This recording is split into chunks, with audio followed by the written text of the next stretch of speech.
নমস্কার বন্ধুরা, আমি পিঙ্কি বর্মন টুইন্সের আরেকটি ব্লগে আপনাদের প্রত্যেককেই স্বাগত। একটি বাড়িতে যখন বাচ্চা শরীর খারাপ হয় কিংবা অসুস্থ হয়ে পড়লে মা বাবার কিন্তু চিন্তার শেষ থাকে না। সেই পরিবারটি যেন মুষড়ে পড়ে যায়।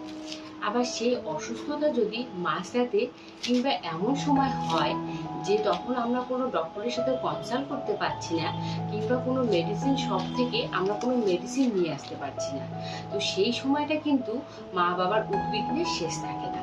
আর এই পরিস্থিতিতে একজন মায়ের মানসিক অবস্থা যে কি পর্যায়ে পৌঁছায় সেটা টুইন বেবির মা হওয়ার দরুন কিন্তু আমি বেশি ভালো করে উপলব্ধি করতে পারছি। তো বন্ধুরা, আজকে আমার ভিডিওর থাম্বনেল এবং টাইটেল দেখে বুঝতেই পারছেন আমি কোন বিষয়ের উপর ভিডিওটি করছি।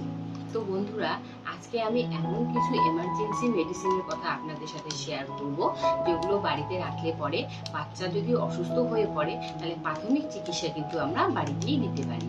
তো বন্ধুরা, আপনি ভিডিওটি স্কিপ না করে কিন্তু আমার শেষ অবধি ভিডিওটি দেখতে থাকুন। সবার প্রথমে আমি যে মেডিসিনটির কথা বলছি সেটা হচ্ছে ন্যাসিভিয়ন, একটা নাকের ড্রপ। এটা কিন্তু 6 মান্থ প্লাস হয়ে যখন যায় তখন কিন্তু ডক্টররা দেন। এর আগে নিউবর্ন বেবিদের ক্ষেত্রে কিন্তু ন্যাসোক্লিয়ার নামে একটা ড্রপ দেয়, যেটা আপনারা দিনে কিন্তু 4-5 বারেরও বেশি ব্যবহার করতে পারেন।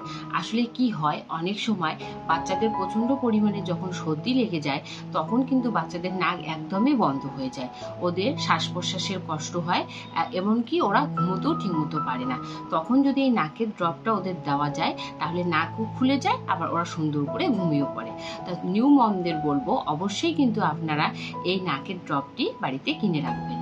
তো বন্ধুরা, অনেক সময় দেখবেন বাচ্চারা কিন্তু প্রচণ্ড পরিমাণে কান্নাকাটি করে, তখন হয়তো আমরা বুঝতে পারি না যে বাচ্চা কি সমস্যার জন্য কান্নাকাটি করছে। পর্যাপ্ত পরিমাণে খাবার দেওয়ার পরেও কিন্তু ওরা কান্না করে, তখনই আমাদের বুঝতে হবে যে বাচ্চা হয়তো কোনো গ্যাসের সমস্যায় ভুগছে। তো সেই জন্য ডক্টর বাবুরা কিন্তু এই কলিক 8 যে মেডিসিনটা, এটা কিন্তু বরাবরই সাজেস্ট করে। আমার বাচ্চারা কিন্তু প্রথম থেকে এখনো অবধি খাচ্ছে, কিন্তু ছোটবেলায় ওদেরকে একটু বেশি দিতে লাগতো, এখন ওদের অতটা গ্যাসের সমস্যা হয় না বলে আমি তেমন একটা দেই না। কিন্তু নিউবর্ন বেবিদের যেহেতু ওরা পুরোপুরি ব্রেস্ট মিল্কের উপরে নির্ভর করে, তখন কিন্তু ওদের গ্যাসের সমস্যা একটু বেশি পরিমাণে হয়। তাই আমি নিউ মমদের বলবো আপনারা অবশ্যই কিন্তু এই মেডিসিনটি বাড়িতে এনে রাখবেন। এরপর আমি যে মেডিসিনটার কথা বলবো সেটা হচ্ছে প্যারাসিটামল 120। কারণ অনেক সময় দেখবেন বাচ্চাদের ঠান্ডা গরম লাগার ফলে কিন্তু জ্বর চলে আসে, তাই আমরা যদি প্যারাসিটামল বাড়িতে এনে রাখি তাহলে কিন্তু আমরা বাচ্চাদের জ্বরের যে প্রাথমিক চিকিৎসা সেটা কিন্তু বাড়িতেই করতে পারি।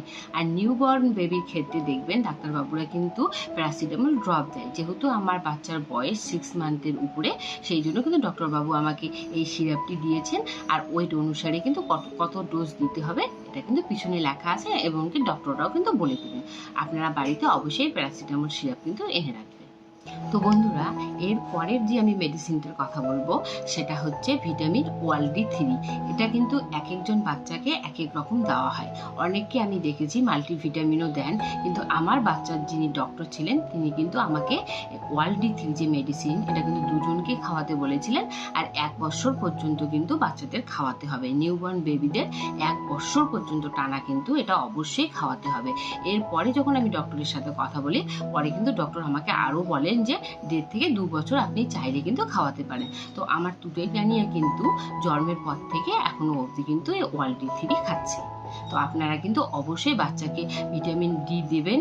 সেই জন্য কিন্তু ডক্টররা বারবার যাতে বাচ্চারা ভিটামিন ডি এর অভাবে না ভোগে সেই জন্য কিন্তু এই মেডিসিনটি সাজেস্ট করেন। আপনারা কিন্তু অবশ্যই ডক্টরের সাথে কথা বলে ভিটামিন মেডিসিন কিন্তু নেবেন। অনেক সময় দেখবেন নিউবর্ন বেবির নাভির ঘা কিন্তু শুকোতে চায় না, তখন ডক্টররা কিন্তু এই টি ব্যাগ মলমের কথা বলেন।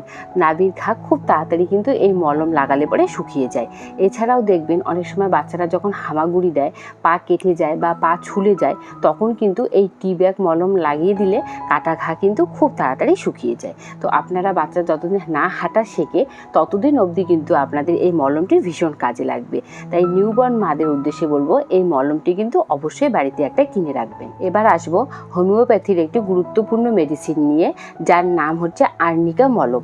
অনেক সময় দেখবেন বাচ্চারা বিছানা থেকে পড়ে যায় বা কোথাও চোট পায়, তখন কিন্তু এই আর্নিকা মলম লাগিয়ে দিলে বাচ্চারা সঙ্গে সঙ্গে কিন্তু ব্যথা থেকে রিলিফ পায়। তো নিউ মমদের বলবো অবশ্যই কিন্তু একটা আপনারা আর্নিকা মলম বাড়িতে রাখবেন। বাচ্চারা যখনই ব্যথা পাবে তখনই অবশ্যই কিন্তু এই মলমটি লাগিয়ে দিবেন। বন্ধুরা, এরপর যে মেডিসিনটির কথা আমি বলবো সেটা হচ্ছে থম্বোফব জেল। এটা হচ্ছে বাচ্চাদের যখন ভ্যাকসিনেশন হয় তখন কিন্তু বাচ্চাদের প্রচণ্ড পরিমাণে ব্যথা হয়। তো এই জেলটি যদি আমরা ওই জায়গায় লাগিয়ে দিই তাহলে কিন্তু বাচ্চারা ব্যথা থেকেও অনেকটা উপশম পায়। আবার অনেক সময় হয় কি, অনেক সময় কিন্তু ফুলে যায় ওই জায়গাটা, তো এই জেল লাগিয়ে দিলে কিন্তু আর ফুলবে না। তো নিউ মমদের উদ্দেশ্যে বলবো আপনারা অবশ্যই কিন্তু এই জেলটি বাড়িতে একটা কিনে রাখবেন। তো বন্ধুরা, এরপর আমি যে ক্রিমটার কথা বলবো এটা কিন্তু ডাইপার র্যাশ ক্রিম। তো অনেক সময় হয় কি, বাচ্চারা কিন্তু র্যাশের সমস্যায় ভোগে। আমার ছেলে কিন্তু তেমন একটা ভোগেনি, কিন্তু মেয়ে কিন্তু প্রচণ্ড পরিমাণে শীতের বেলাটা বেশি ভুগেছিল, কারণ সেই সময়টা আমি বেশি একটু ডাইপার পরিয়ে রাখতাম। তো এরকম যদি কারো বাচ্চার সমস্যা থেকে থাকে যে ডাইপার পরার ফলে র্যাশের সমস্যা হচ্ছে, অবশ্যই কিন্তু আপনারা ডক্টরের সাথে কথা বলে নেবেন। তারপরেই কিন্তু ডক্টরবাবু যে যার স্কিন অনুসারে কিন্তু দেবে। আমার মেয়েকে ডার্মাডিউয়ের এই অ্যাশ ক্রিমটা দিয়েছিলেন, সেটা লাগিয়ে কিন্তু আমার মেয়ে সেই সমস্যা থেকে কিন্তু অনেকটাই রেহাই পেয়েছে। সবশেষে আর দুটো মেডিসিনের কথা বলবো, যে সে দুটো হচ্ছে কোরিমিনিক আর হচ্ছে ম্যাক্সট্রা।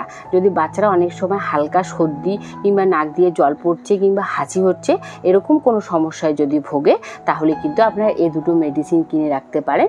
সামান্য সর্দি কাশিতে কিন্তু দিতে পারেন, অবশ্যই কিন্তু ডক্টরের সাজেশন নিয়ে। তো বন্ধুরা, সবশেষে কিন্তু একটা কথা আমি বারবারই বলবো, আমি যেসব মেডিসিনের কথা বললাম আপনারা কিন্তু আমার কথা শুনে সেই সব মেডিসিন আপনাদের বাচ্চাদেরকে দেবেন না। মেডিসিন দেওয়ার আগে কিন্তু অবশ্যই ডক্টরের সাথে কথা বলে নেবেন। যার যেটা সমস্যা সেই অনুযায়ী কিন্তু ডক্টরবাবু মেডিসিন দেবেন। আর আমার ভিডিওটি যদি ভালো লাগে অবশ্যই লাইক করবেন, শেয়ার করবেন। আপনারা ভালো থাকবেন, সুস্থ থাকবেন। আর আমার ভিডিও যদি নতুন কোনো ভিউয়ার্স হয়ে থাকেন তো অবশ্যই আমার চ্যানেলটিকে সাবস্ক্রাইব করে দিবেন। ধন্যবাদ।